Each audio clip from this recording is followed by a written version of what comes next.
soldiers need a break sometime. Listen to the groove, y'all. Let it unwind your mind. No intoxication, unless you see what I see. Dancing hot and sweaty, right in front of me, Oh, call it what you like. I'm a falling heartbeat. This is just another one of God's gifts. Musicology. Got to keep the party moving, like I told you. Keep the old school joint. I'm Tavis, Smiley. Glad to have you with us in this hour of the program. As promised, in this hour, two conversations on the B-side. Christopher Sebastian Parker joins us live in studio with more Kamala Harris black polling data in this very close and uncertain presidential race. But we commenced this hour with the founding president of the Collective PAC, which works to fix the challenge of underrepresentation of the black community in elected seats of power across the nation. It is timely to have Quentin James on our program today because I'm reading a piece from NBC News. It broke there first. Now everybody's covering it. But the Collective PAC is part of a $4 million effort to mobilize black male voters in particular. So the timing of having Quentin James on with this news about this major effort to, again, energize, mobilize black male voters could not be more propitious. Quentin James, how are you today, sir? I'm good. How are you, Tavis? I'm doing the best I can, man. Good to have you on the program. Let me jump in and start first. My pleasure. Let me jump in first and start with the news of this announcement about this effort to mobilize black male voters. Tell me more. Yeah, listen, we know that black men are one of the number one targets for misinformation online. And so we want to make sure that we are, meeting them where they are, getting their information, TikTok, podcasts, radio like this show right here with you, Tavis, making sure that they're hearing not just about the candidates, but about what they need to go and vote, whether it's a ride, whether it is getting their ID together, whether it is finding out their polling site. We know that record numbers of folks have been purged this year, as well as folks have had their polling sites changed. So we want to make sure that folks have everything they need to make sure that their vote counts this election season. Tell me more about why you say that black men, not why you say, but what's the data say about black men being the number one target of misinformation online? Unpack that for me. Yeah, so there have been a ton of kind of nonpartisan groups who've done research looking at Russian interference, looking at other kind of actors, both domestic and international, who are, meddling in our elections, meaning they are weaponizing news, weaponizing information to confuse people, to again, as I mentioned, give them misinformation. But it's also, we kind of see this from partisans as well. We've seen this week, lots of lies being told around disaster relief funds and what FEMA is doing. It's that type of information that keeps people from engaging in the process. And we want to make sure that folks kind of understand that, if we want to change these situations with these things, we got to actually show up and vote at the ballot box. Yeah, I hope it's not Russian interference, but wherever you are, is not helping this conversation because all that background noise is taken away from hearing you clearly, and I don't want to waste your time or my time or the audience's time not being able to hear you. So that interference is a bit annoying. So if you can move to a place where there's a little less noise, I'd appreciate that. In the interim, let me continue the conversation. Tell me more specifically about what this $4 million effort to energize and mobilize black male voters is going to do specifically. Yeah, Tavis, listen, we are registering, we are mobilizing, and we are turning out voters this fall. We're working in 6 states, Georgia, North Carolina, Ohio, Wisconsin, Michigan, and Pennsylvania, to register at least 50,000 black men voters. We're also providing free vouchers for folks to get to the polls through, the leading rideshare apps. And so we want to make sure there's no barrier to getting people to the polls to show up and vote. We're also going to be doing the HBCU tour. And today we launched our Freedom is at Stake tour as well here in Cleveland, Ohio. And so, again, apologies about the noise. I'm actually in line to vote right now. The lines are around the corner here in Cleveland. People are showing up to vote on the first day of early voting. And so we're very excited about that as well. Yep. Since you're there, we'll keep going. Tell me about this first day of early voting. Ohio, obviously a bellwether state, a very important state. And give me a sense of what you're seeing, what you're feeding the energy on this first day of early voting in the Buckeye State. Yeah, listen, people are, Ohio is not a battleground for the presidential race or for the U.S. Senate. That pathway to victory for Democrats and Republicans runs right through Ohio. We also know one of our senators, J.D. Vance, is running for vice president right now. And so all eyes really are on this state. One thing I will say, though, is that when you think about things that are on the ballot, the right for women to choose, what we decided last year in Ohio is that we want to protect that right as a constitutional amendment. And so people are kind of taking that issue to the ballot box as well. Tons of women here who are kind of signing up to be, justice voters, for their right to choose. And so that's one thing that we're also noticing here is that women are really showing up in large numbers, Tavis. Tell me the way you see this particular issue cutting with women voters. We'll come back to the black males that are being targeted by this new project here in just a second, the Collective PAC, your organization. But the data seems to suggest that Donald Trump is losing ground with women, and if Kamala Harris is doing anything right, she's tapping into this particular issue, and women are responding, this issue of reproductive freedom. I mean, yes, listen, this is the first time that, some of our grandmothers are now having more rights than, our daughters or our mothers. And so one of the challenges that we are seeing is that people are, kind of pissed off about that. So they're showing up to vote in record numbers. Again, I think having a black woman on the top of the ticket is also helping. We see record organizing, record fundraising from black women, groups on the ground here. So it's going to be big. But I will point out one other thing, though, Tavis, and that is black men are also responding.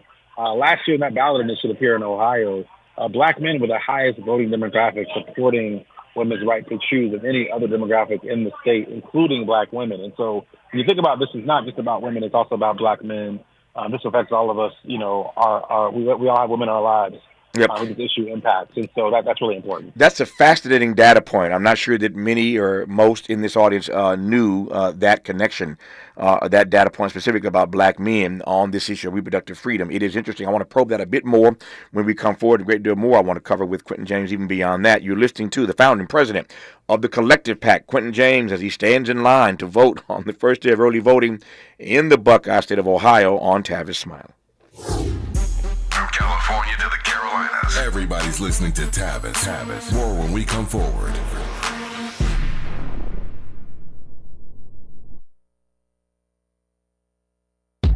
Don't miss St. Heron's El Dorado Ballroom at Walt Disney Concert Hall, October 10th, 12th, and 13th. This celebration of transcendent black performance is curated by Solange Knowles and named in tribute to Houston's historic El Dorado Ballroom. This program features a night of classical and symphonic works by black women composers, including Patrice Rushen and Solange Knowles, as well as nights dedicated to avant-garde expressions in jazz and soul, as well as gospel. Get your tickets today at laphil.com. Make a move into a home of your own. With City National Bank's Ladder Up Home Loan Grant, you could receive up to $20,000 that you never need to pay back. Use it toward your down payment, save on closing costs, or to buy down your mortgage rate. Find out more at cnb.com/ladderuphome. City National, here for every stage of the journey. Property must be in a qualifying market in California, New York, or New Jersey. Additional terms and conditions apply. Not all applicants will qualify. Terms are subject to change without notice. City National Bank is an equal housing lender. Member FDIC. NMLS number 536994.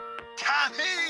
I can't wait for golf this weekend, huh, buddy? Time flies. Love you, man. Oh, don't forget your knee brace again. We aren't in college anymore. Moments together matter, so help protect yourself from RSV. If you're 75 or older or 60 plus with a chronic condition like asthma, COPD, heart disease, or severe diabetes, you're at higher risk of landing in the hospital from RSV, and there are no prescription RSV treatments. Check eligibility and schedule your RSV vaccine at vaxassist.com. Sponsored by Pfizer. As a mom, comforting my family is what I do best. Vicks Vapor Stick provides soothing, non-medicated Vicks Vapors in an easy-to-apply stick. And it dries fast, so there's no mess. I use it to comfort myself and my family. Thanks, Mom. Vicks Vapo Stick, soothing comfort for the whole family. And when you need more comfort for yourself, try Vicks Vapo Shower Max for steamy Vicks Vapors. Use as directed. Vapo Stick for use ages 4 and up. Vapo Shower Max use for adults only. Freedom is an endless meeting, so let's get back to it with Tavis Smiley. Speaking of freedom, Quentin James, tell me more. Again, a fascinating data point about black men, how this issue of reproductive freedom is resonating with them. Nobody really thinks about it in that frame, but tell me a bit more. Yeah, listen, NBC News did an exit poll of the 2023 election here in Ohio. And again, they looked at every demographic group, and it was black men who actually voted in the highest number supporting that constitutional amendment. And so what we know is that, again, this is affecting not just women, but our families, our mothers, our daughters, our aunts. Like, this is really important. And I think the other piece is, like, this is really about the role that black men play in our society.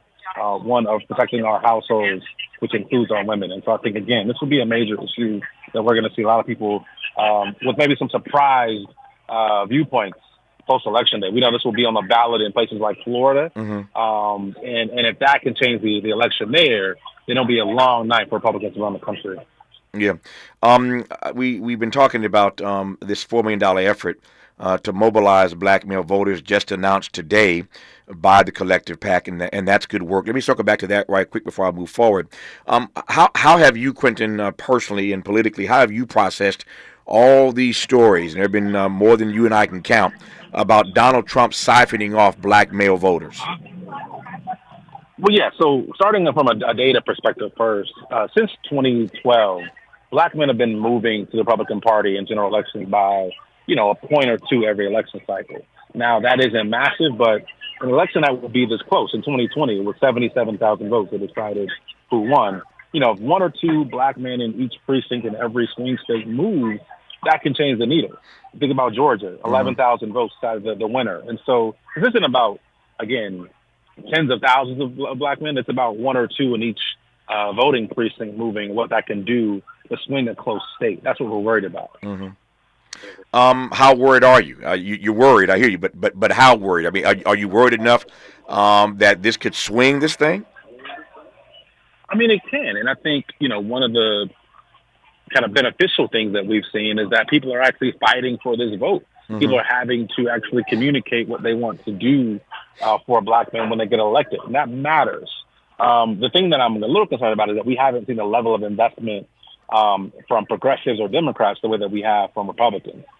So that's why I think this is actually, up for grabs in the sense that, if they move, again, 2-3 people per place, it's a big deal. And so there's been a lot of money spent this cycle, not as much as I think, again, should have been spent on our side. Yeah. But listen, Tavis, people like you, people like us, we're going to do everything we can in our positions to make sure that black men, again, know what they need to bring to vote, where to go vote, how to vote, and make it an easy process for them. No, you're right about that, and I'm glad you're on the front lines fighting the way you are, the way you have for a long time. And yet that might not be enough. And I hear the indictment that you've made of Democrats and made of the left. It's the same indictment I've offered 1,000 times. I was just talking yesterday on this program about all the push that people had to get behind to get Kamala Harris and her campaign to spend more money on black media. I checked in with a number of black media owners, fellow owners around the country over the weekend, and so there have been in the last few days has been an uptick in spending in black media specifically. But it is not at all encouraging to hear you suggest to me that as one again who's fighting this battle on the front line, this indictment of Democrats and those progressives, those on the left, for not investing as much in this black male outreach effort as they ought, while we see Republicans and Donald Trump in particular making a play for those votes. So you and I are simpatico in this regard, Quentin. We love that black men are in play. We love that that people are going aggressively after their vote. But when our side doesn't show up the way it should, again, that doesn't make me feel good. Tell me more about why you think it is. Is it exploitation? Is it taking us for granted? What is it about black men that has not engendered the kind of robust response from Democrats that you think we ought to be seeing? Well, listen, I think it's one of kind of cultural understanding. When people think about Donald Trump and all the things he says, things he's done, conventional wisdom would say, why would anybody vote for him, right? And so I think on that point, people are right. People are, we're not seeing against strong support numbers from black men for him. I think what we are seeing, though, is a real question of, does democracy work for me and my community? Will my vote make a difference? And I think that is the place where we're trying to do a lot of work to make sure people understand their vote does matter, it does count, it is important. But it's less about them supporting a different party, but more so about them not believing that change can happen quick enough. If you think about and I saw a great interview by Governor Wes Moore a few weeks ago, and he was just saying, listen, I'm the only, elected black governor in the country. Does that mean I'm the only qualified black candidate to be governor? No. Mm-hmm. There are systematic problems with our democracy. And so I think black men in all of our cities, they understand that. And we got to do a better job of showing them democracy can work, it can improve their lives, and it can make a difference for their families as well. To your point about Governor Wes Moore in the interview that you saw recently, I'm glad you went there because now I want to expand this conversation out in the 10 minutes I have left with you to talk more broadly, not just about Kamala in this campaign, but about the underrepresentation of the black community in elected seats of power throughout the country. That is really the work of the collective PAC, say nothing of what you're doing now on this $4 million campaign to reach out specifically to black male voters. Your real work is trying to shrink this gap that exists, this huge gap between the numbers of them and the numbers of us when it comes to elective office. Broadly speaking, what's your research, what's your data say to you about why there aren't more black electeds across the country? Well, yeah, I think one of the biggest things right now is money in politics. Mm-hmm. We know from research that black candidates raise, tons less money than their white counterparts all over the country. And so we got to equal out the piece here around dollars to make sure they have the opportunity to actually run viable campaigns. One prime example right now is in Maryland with candidates for Senate, Angela Alsobrooke versus former Governor Larry Hogan. Mm-hmm. She's being outspent almost 4 or 5 to 1. As again a black woman to go to the Senate, and so if we see this for a candidate like Angela Alsobrooke in Maryland, imagine what we see in Mississippi or Alabama or Kentucky or other places like that. And so our job really is to figure out how do we invest more dollars to make sure that we can equal the playing field, because that's the number one challenge now. Again, the Supreme Court has now said that money equals free speech, mm-hmm. and so people can spend as much money as they want to in politics. Guess who that has a negative impact on?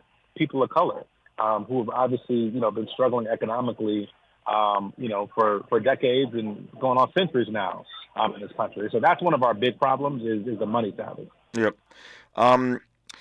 I wonder whether or not you have thoughts, I certainly do, but this is your conversation, about how it is that we increase these numbers of black electeds when we are living in a country where people are not just skeptical of our electoral process, our system, not just skeptical, but indeed cynical. So if you're cynical, and if you believe that system of governance is exploitative when it comes to black people, how do you convince people then to go and offer themselves up to be a part of that system?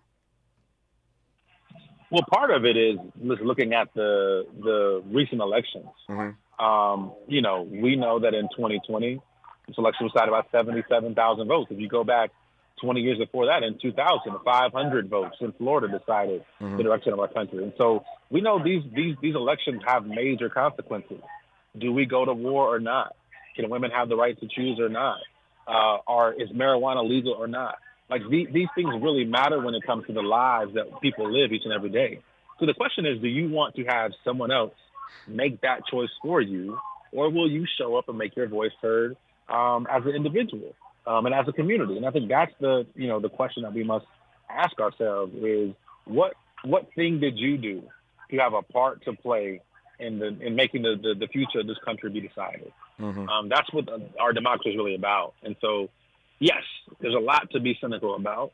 There's also a lot to be hopeful about. Mm-hmm. There are a lot of great examples of our mayors, of our prosecutors, of our governors moving the ball forward on so many issues. We got to make sure that people understand that and that they kind of take that information with them and go vote. Yep. You and I both know you don't just pop up and decide you're going to run for high office one day. It doesn't quite work that way. There has to be a pipeline for black political leadership if we're going to talk about a viable strategy, at least, for increasing these numbers. There's got to be a pipeline for black political leadership. I talked to Latifah Simon at the very top of today's program. As you know, she's about to take over the seat that Barbara Lee has held for many years, and before Barbara Lee, there was Ron Dellum. So it's a historic seat out of Oakland. I'm pulling for and praying for Latifah Simon to make this happen in a few weeks. But Latifah was in the pipeline. She worked for Kamala for 5 years. She was in the pipeline. What say you about what the pipeline looks like for black political leadership in the months and years to come? Oh, I mean, that's going to be a major opportunity, I think, for young black leaders over the next few years. Many of our kind of most seasoned black leaders are retiring over the next few years. Think about the age of the Black Caucus in Congress. And so there'll be a lot of opportunities for folks to step up. And to your point, they got to be in that pipeline. Back in 2016, we launched the Black Campaign School, the first of its kind training program to get people the tools they need to step up and run for office. And so I think people can, go to blackcampaignSchool.com and kind of check that out. They want to kind of get the tools to learn about running for office. But the other thing, though, Tavis, is everyone doesn't need to run for governor or Congress. We need folks running for school board, city council, for tax assessor. We need people to run down ballot as well, and that's where a lot of change can happen to get folks in those pipelines to run for a higher office at a later time. Yep. So let me pivot now. For those who are already in office, what do you see, Quentin James, as some of the biggest challenges facing black political leadership today? I think one of the things we got to do a better job on is working together across the country, identifying what's working in certain places and trying to replicate that. We've seen folks on the conservative side, have these massive think tanks to introduce the same bills in every state. When was the last time, Tavis, that you heard of us introducing the same policy bills around black unemployment rates, around housing for black communities, around reforming our criminal justice system in every single state? That's what we need to be thinking about, is how do we take what's working and apply it around the country as, again, mayors. We only have one governor right now, but as people in state houses and state senates around the country, that's one thing I want to see us do, is replicate policy that's working and create change around the country for all of us. Yep. So you recall the first night of the RNC in Milwaukee. I called it Negro Night, the very first night when they brought out all these black people to speak. As you will also recall, they were overwhelmingly, primarily, maybe even exclusively, I have to check my tape, black men. But there were a number of black men, including Mark Robinson, whose campaign is imploding in North Carolina, an embarrassment, frankly, to all of us. But it seems to me, going back to that first night in Milwaukee, that there is some kind of recruitment of black men to not just vote for Donald Trump in this election, but indeed to consider the Republican Party as a home, and as a home where they, in fact, can run for office, and obviously a goodly number of them successfully run for office in places across the country. What am I missing? What do you know that I don't know about somebody on the right recruiting these black men to run for office as Republicans? Well, listen, Tavis, there is no shortage of conservative viewpoints in the black community. We know this in the barbershops and the pews at church. We hear and see conservative rhetoric. I think the difference is, we're actually seeing concerted efforts and money being spent to, welcome people into that party. And so part of that is just, again, if one side is not doing anything and the other side does a little bit, it can look like a lot is happening, but that's not the reality of the situation. And so, I think as Democrats, we got to do a better job of opening up doors for black men to come in, to run for office, to be leaders in the party. But yes, I think to your point, we are seeing increased efforts on the right to spend those dollars and to recruit those people. Again, to an extent, is it working? I think so. Yeah. But again, I don't think it's going to play a huge part in this election. But in some, in the future or some down ballot races, yeah, it could spell trouble for us. Yeah. Let me close with this, and you can continue standing in line as you get closer. I hope you're making progress and moving closer to the booth. While we've been, I am. Okay, good. While we're talking, at least you're making progress, getting closer to that booth. The first day of early voting in Ohio, in case you've just tuned in, Quentin James is our guest, founding president of the Collective PAC, and he literally is standing in line to vote again on the first day of early voting in the Buckeye State of Ohio, a bellwether state to be sure. Here's my exit question. We've done this before with Barack Obama, and there were a lot of us who green screened things on Obama that he did not do, could not do. And yet there are other ways I think that some of us were disappointed in the 8 years of that administration in certain respects. Clearly, black people still lag far behind in every single leading economic indicator category. Here's my exit question. Will black folk, if Kamala pulls this off, beyond the symbolism, substantively, will we see any true gains? Are we green screening stuff on her once again? What's it all mean for black folk if she can pull this off? Well, I think one of the great things about this moment, Tavis, is that we've learned our lessons. I think we're ready for this moment, ready to take advantage of the policy opportunities in front of us. And so, yeah, I think, listen, my answer is I think things will. I think we've seen a concerted effort from President Biden and Vice President Harris to do that in their first term. I think having her as president will do nothing but strengthen those efforts. And so I do feel good about it. But what I will say, Tavis, is I want to also just personally thank you. I was a young high school and college student watching the State of Black America panels back in the day, and you've always been a leader in making sure that we're being focused on the actual impact in our communities. And so I think with your leadership and people like myself kind of holding her accountable, we'll be in a much better place than we were, 16 years ago. I appreciate the kind words, and I hope that you are right, that we've learned whatever lessons we needed to learn from 15 years ago. He's the founding president of the Collective PAC, Quentin James. They've just announced today they're launching a $4 million effort to mobilize black male voters. I celebrate the work and witness of Quentin James and the Collective PAC. Q, good to have you on, man. Go cast your vote, and thank you for the time. We'll do it again. Thank you so much. Stay strong. When we come forward, Christopher Sebastian Parker is in the building. We'll talk more about Kamala Harris, specifically whatever he can share with us about his black polling data. You're listening to Tavis Smiley. This is getting good. Yeah, man. Tavis Smiley continues when we come forward.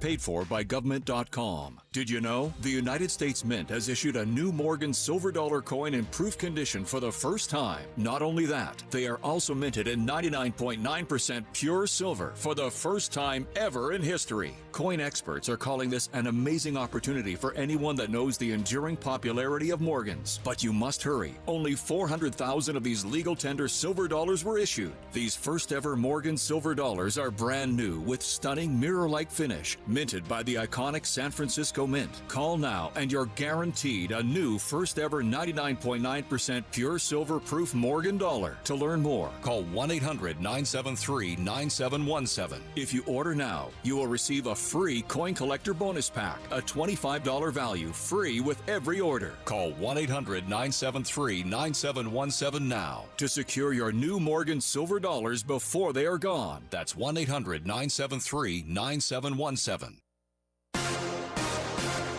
I'm Ray Harris, and here's the latest from the Black Information Network. In New Jersey, the family of a Newark cheerleader who was critically hurt after getting off of a school bus is suing the city school board for $150 million. Chiara Jones, a black senior at Newark Arts High School, was struck and seriously injured after returning from a cheerleading competition. The suit claims the bus operator was negligent. The suit seeks damages related to medical bills, lifetime nursing care, pain, and suffering. The price of everything is going up, even lottery tickets. It will soon cost more to play the Mega Millions lottery game. Starting in April, Mega Millions tickets will cost players $5 each. And that's the latest. I'm Ray Harris on your home for 24/7 News, the Black Information Network, and BINnews.com. For victims of drunk and drug driving, our grief is unique. But you are not alone. You always have a place at MAD. Call our 24-hour victim helpline at 877-MAD-HELP or visit mad.org. This is the KBLA Sports Minute with Ray Richardson.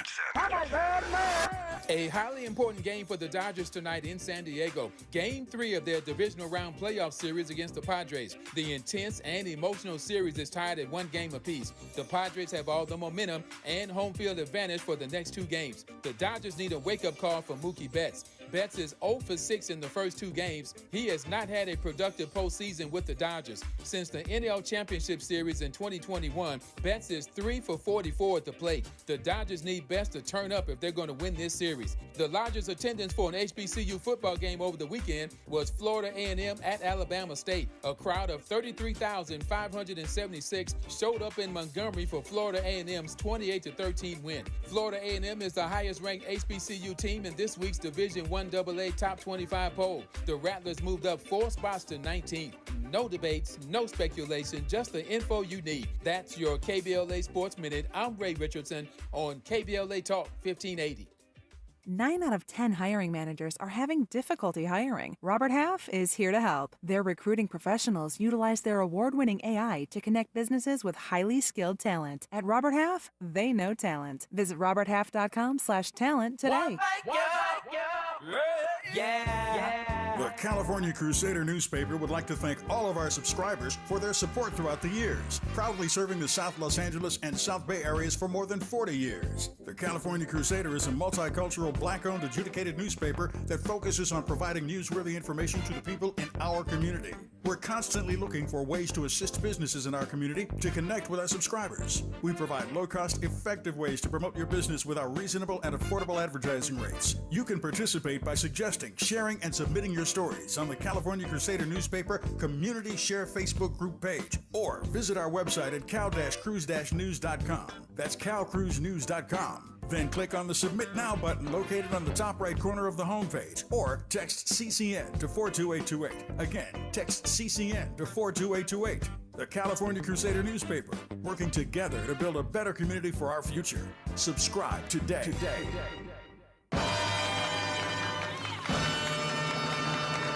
You have something special. You have greatness in you. Hello, this is Les Brown. I want you to go to lesbrownpowertour.com. On October the 11th, 12th, and 13th, this weekend, we will be at the Airport Marriott, teaching people the techniques and strategies on how you can begin to live your dream right now. Many people have the ability to do more, but unfortunately, they're trying to open new doors with old keys. We're going to teach you how to monetize your brilliance with one of the speakers. We have a lady who was once a gas station cashier, and she's now a billionaire, and she's going to share her knowledge. I'm going to share with you how to tell your story, how to present yourself, and how you can earn millions of dollars with your wisdom and your experiences. October the 11th, 12th, and 13th, this weekend. Go to lesbrownpowertour.com. It's going to change your life. Spread the word. Go to lesbrownpowertour.com this weekend in LA at the Marriott at the airport. This is your moment.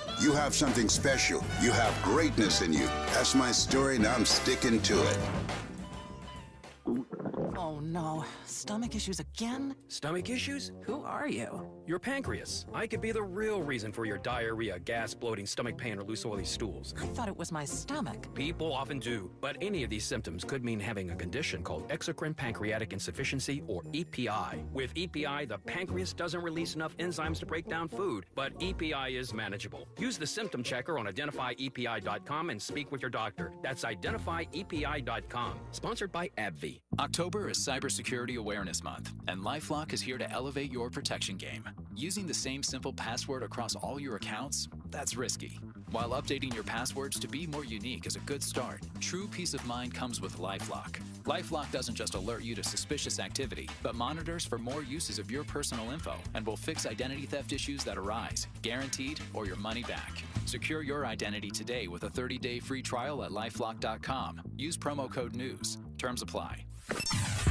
Sometimes he fails at fitting in, but we're okay with that. You're inside the Tavis Smiley Show. You are indeed. And speaking of inside, Christopher Sebastian Parker is inside the building, inside the studio. Pleased to have him here. He's our favorite pollster. And again, he's the director of graduate studies at UC Santa Barbara, and wears a lot of hats. But I'm always fascinated to get his data, specifically when it comes to African American voters. So you just heard us in conversation with Quentin James. He is the founder and director of the Collective PAC. They just announced today a $4 million effort to mobilize black male voters in particular. Here now comes Christopher Sebastian Parker with new data about black male voters. How about that? Good to see you, man. How are you? Hey, good to be here, Tavis. It's good to have you here, man. Let me just turn my microphone off and let you do what you do.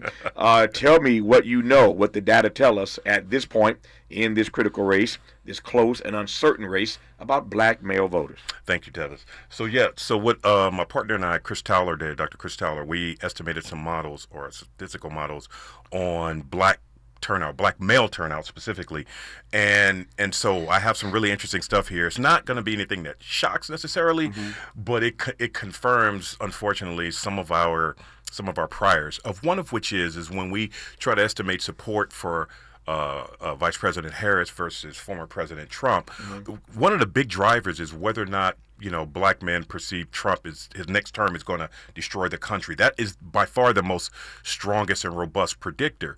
What we also find is that when it comes to income, so the more black men make, the more likely they are to support Kamala. Now, here's the downer. Pretty much all of our priors are confirmed when it comes to age and black male support. When it comes to support for Kamala, like the only statistically significant age group is young black men, right? They are much less likely than black men 30 and over to support Kamala Harris. Less likely. Less likely. So if you're a black male, the younger you are, yes, the less likely you are to support Kamala. And you're going to support Trump. And why is that? I mean, I can speculate. Sure. Speculate on, bro. And my speculation would be is that Trump is, about bravado. Trump is unapologetic. And quite frankly, like they like his misogyny. They identify with his misogyny. Right. That ain't cute. No, it's yeah. No, it's not cute at all. No, let me get to some other predictors. Keep going, yeah. So the good thing is among black men, if you voted in 2020, the more likely you are to support Kamala. You're not going to vote for Trump. You're going to vote for Kamala, right? And let me see the last one. That's about it for. Wait, let me think. One more. Yeah, that's it. So really interesting predictors, right? Some of which we could predict, with some clarity, but others that nobody else really talks about. First of all, is the perception that another Trump term will destroy. And we worded this very specifically. We wanted to be like, okay, we want there to be no ambiguity. Whether or not another Trump term would destroy the country, not whether or not you think his policies would be bad, not whether or not you think he would hurt black people, but would destroy the country. That is by far the most important predictor. And the data on that says what to us? That most black men believe that? No, to the extent that black men do believe that. Right. And most black men do believe most that. do believe it. Most do believe it. Okay. But the ones in a younger demographic, they don't really buy that, right? So, but the quote-unquote good thing about this, if there is a good to be taken from this, is that these young black male voters are not likely to turn out. You're reading my mind. I was just going to say that if there's any saving grace here, this ain't my first rodeo or yours. If there's any saving grace here, it's that them Negroes ain't likely to turn out anyway. No, they're not likely. They're not likely to turn out anyway. Yes, that's very true. So help me understand this better. I hope you can at least. When we talk about the fear that black male voters have that Trump may destroy the country, do we know what do we mean by that? How are we defining the word destroy? Destroy, and so it's more in our focus groups. We find that it's more connected to the black community, right. that progress will regress, right. that the black community's made, because a lot of these black men see him just as another iteration of the Klan. Like this is just an updated version of the Klan. It's the same stuff. I know I can't cuss, right? No, you can't. It's a family show. Same stuff, different flies. I got right? you. I got you. And same stuff, different day. We can clean it up. Same soup reheated. Okay, there you go. Old wine, new bottles. There you go. We can do this all day long. I got a bunch of these. You got a bunch of these. But let me go back to these young black men. These young black men may not be the ones who are most likely to turn out to vote in the first place. I get that. You get that. But even more than that, I'm just concerned about that mode of thinking. You feel me? Yeah. You're a professor. You talk to students. You work with students every day. Yeah. That mode of thinking, that they relate to his misogyny, that they relate to the bravado, et cetera, that's a damning indictment of the black men that somebody's raising. I think that those somebodies are us. Yeah. We're raised. These are our babies. Yeah. And the fact that they see the world through that particular prism. Yeah. That they will, in fact, to the extent they do, engage politically, born of that worldview. That's scary to me. Yes, it's very scary, but also understand, young black men are not a monolith, right? So a lot of it is imbricated by class, right? So young black men who, are working class, if you will, are more likely to think this way than young black men who were middle class or better off. And let's just use education as a proxy for class, right? So there you have it. So more educated, more middle class and upper middle class young black men are less likely, which is not to say they don't think like this, but relative to young black men who are working class or, perhaps, a part of the shadow economy, they're less likely to think that way than they are. Let me push out a little bit more deeply in this conversation and more broadly. You do this polling work, this data research, which I'm grateful for, because you specifically look at our community, and that matters to me and matters to many in our audience. Broadly speaking, how concerned are you about how wrong the pollsters may get it this time around in a race that is this close? We got historic examples, right? Yeah. Of pollsters just getting it wrong. Yeah. So my sense is that because you, with a laser-like focus, look at black voting patterns, I can trust your stuff. But there's so much polling data, and literally on any given day you read that Trump is slightly up. The next day Kamala is slightly up. It feels like we're in one of those situations where we could get bamboozled again, and it wouldn't be the first time. Hold your thought. When we come forward, I want to hear how concerned you are about whether or not the pollsters may be misleading all of us this time around, because the numbers are literally all over the map, depending on what poll you're reading, what state they're talking about, and what day you decide to look at what's in the news. I do this every single day. Trust me, I know this. It's everywhere. And I'm concerned that we may be in for a big surprise. I don't know what that means, but we may all be, again, bamboozled on November the 6th or December the 6th or February the 6th, depending on how long this thing takes to decide. I digress. Our guest is Christopher Sebastian Parker. You're listening to him, and I'm glad about it right now on Tavis, Smiley. Generous listening. Charitable listening. It's why everybody wants to talk to Tavis. The conversation continues when we come forward. We asked seniors how to prevent Medicare scams. My best advice, if you get a phone call, do not talk to the person. These people are well trained. Don't talk to them. They don't know me. They're just trying to scam me. Don't be fooled. Hang up. Just hang up. Never give out your Medicare number. They're going to get your number to put in a false claim. If I get a call from someone, I don't pick up the phone. And should I pick up the phone and they ask for information, then I hang up. How do you detect Medicare fraud? Just like I check my credit card statements, I check my Medicare statements monthly. Scammers can get a hold of your number, order medical devices through your account, and you're not even going to know about it if you don't look at your statement. Check your statement every month. If you get your statement and you see something that you know you did not have done, you report it. Call your Senior Medicare Patrol. To report Medicare fraud, call the Senior Medicare Patrol at 855-613-7080. Tommy! I can't wait for golf this weekend, huh, buddy? Time flies. Love you, man. Oh, don't forget your knee brace again. We aren't in college anymore. Moments together matter, so help protect yourself from RSV. If you're 75 or older or 60 plus with a chronic condition like asthma, COPD, heart disease, or severe diabetes, you're at higher risk of landing in the hospital from RSV, and there are no prescription RSV treatments. Check eligibility and schedule your RSV vaccine at vaxassist.com. Sponsored by Pfizer. As a mom, comforting my family is what I do best. Vicks Vapor Stick provides soothing, non-medicated Vicks vapors in an easy-to-apply stick. And it dries fast, so there's no mess. I use it to comfort myself and my family. Thanks, Mom. Vicks Vapo Stick, soothing comfort for the whole family. And when you need more comfort for yourself, try Vicks Vapo Shower Max for steamy Vicks vapors. Use as directed. Vapo Stick for use ages 4 and up. Vapo Shower Max use for adults only. KBLA Talk 1580 congratulates Tavis Smiley on receiving the Presidential Lifetime Achievement Award from President Joseph R. Biden Jr. for a lifelong commitment to using his media and philanthropic platforms to help build a stronger nation. A host of Tavis's family, friends, colleagues, and luminaries, including LA Mayor Karen Bass, joined in the celebration. KBLA Talk 1580 wishes to thank the following partners for their support: the Weingart Foundation, Avitor's Public Opinion Research, Waters Tax Service, LA Councilmember Heather Hutt, the Empowerment Congress, Wallace and Renee Fortuné, the IQ Air Foundation, Dr. Kenneth Arduna, and Central Neighborhood Christian Health Clinics, LA County Supervisor Holly Mitchell, LA County Supervisor Janice Hahn, Ambassador Michael A. Lawson, Ambassador Charles R. Stiff, and Attorney John E. Sweeney. Congratulations, Tavis, on your Presidential Lifetime Achievement Award. At KBLA Talk 1580, we've got your black.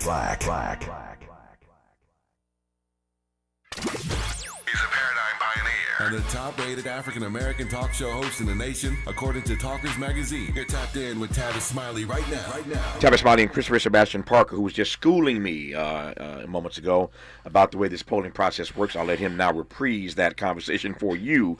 But my question, as you recall, of Christian was, how concerned is he about the fact that all these pollsters may get it wrong this time around? We've been here before, but whenever I see polls all over the place, I get concerned that nobody knows what they're talking about really, and the race is already so tight anyway. We may get blind. We just may get misled come election day or the day after. So my question again is, how concerned are you that the pollsters may be off on this? Thank you. That's a very good question. I am concerned somewhat because most of the polls that we see in the media today, it can be Fox, it can be CNN, it can be MSNBC, Wall Street Journal. They're all typically based on likelihood voter models or likely voter models, right? And the methodology behind these really varies according to who's conducting the poll. There's no real standard methodology for this, right? And so not only that, but these kind of polls that really rely on likely voter models, they don't consider voters who are low propensity voters, as we call them, who sit on the sidelines typically, right? But they come off the sidelines, in major elections like this. Right. So those people are not accounted for. Right. And so what we've learned for the last couple election cycles is that Trump support is typically underrepresented. And that's for two reasons. One, because they're not accounting for folks who are coming off the sidelines. And for two, Trump supporters aren't likely to take these polls. Yeah. Right. So I would say that whatever you see Trump numbers as, assume that they are underestimated. Yeah. So that raises two other questions for me. Number one, the other thing about these polls that concerns me, and every one of them is the same way. I've rarely seen them since Kamala got in the race, where the polling data that they present to you is outside of the margin of error. Yeah. Everything is inside the margin of error, and people don't pay attention to that. That's the fine print. They say Kamala's leading by 2% or 3% or 4%, where Trump is leading by 3 or 4%, but it's always inside the margin of error, which means they can't be any more exacting than what they've just given you. Well, if it's inside the margin of error, then it could go this way or the other way. So the poll doesn't really help me too much if it's inside the margin of error. Well, if it's inside the margin of error, it's effectively tied. Right. Exactly. So they can't, like you said, they can't really tell. They can't really tell anything. So if it's whenever you hear inside the margin of error, and Tavis is correct, that's in the fine print. But check this out. Pay attention to that, because that means it is effectively tied. Right. The other thing that comes to mind here, and let me just tee this up now when we come forward, I'll let you respond to it. You mentioned a moment ago, and you're right about this, that many of Trump's voters, because they disdain the system, because they hate, that's why they're supporting Donald Trump, right? He's a disruptor.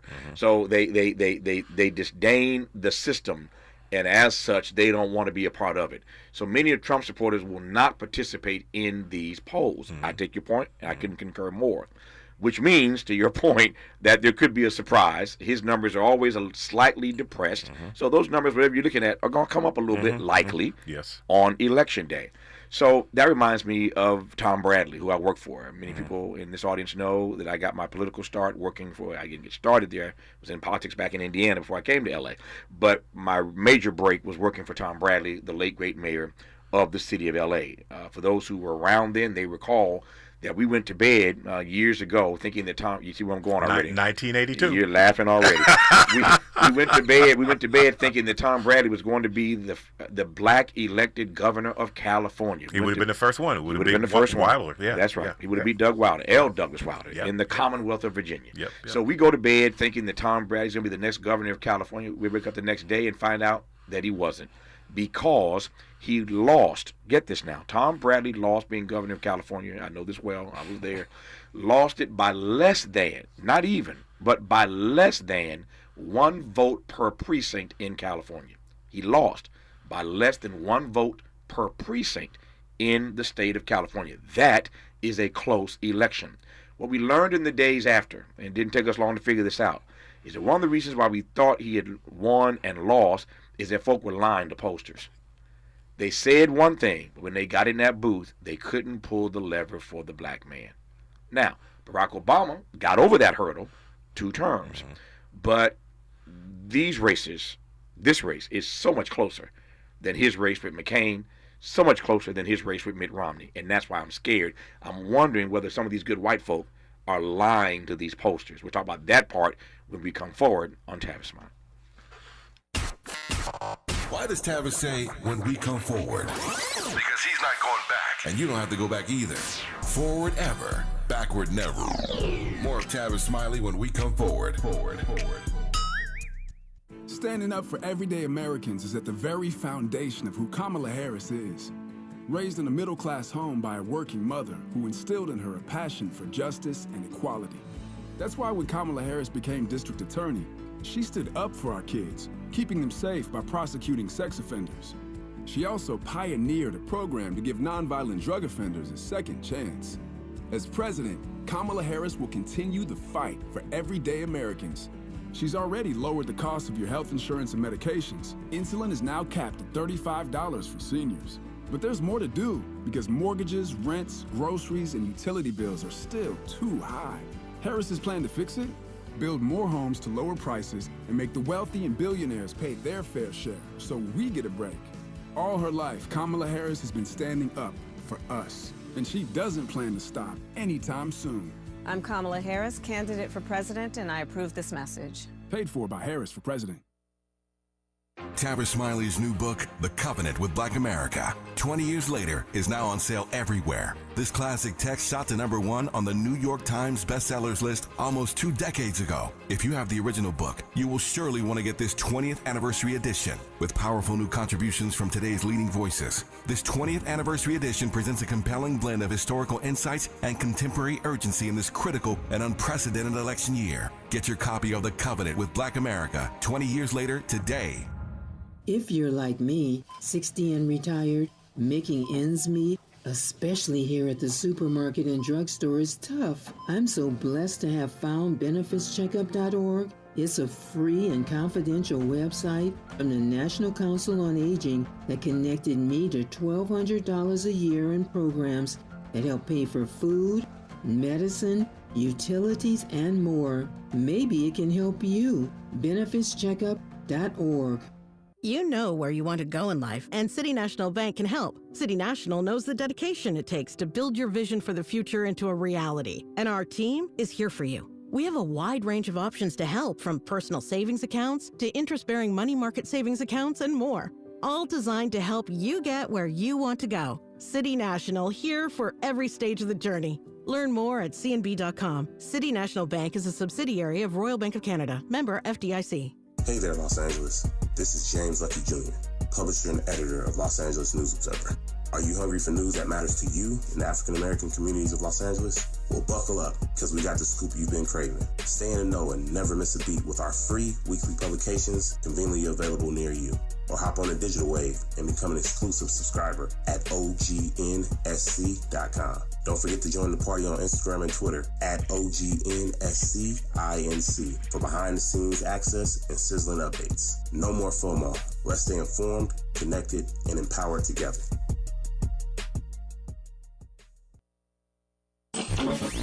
Freedom is an endless meeting. So let's get back to it with Tavis Smiley. Back to it with Christopher Sebastian Parker. So how concerned are you or not about the Bradley effect, number one? I recognize the distinct difference here Secondly, people just lying to pollsters.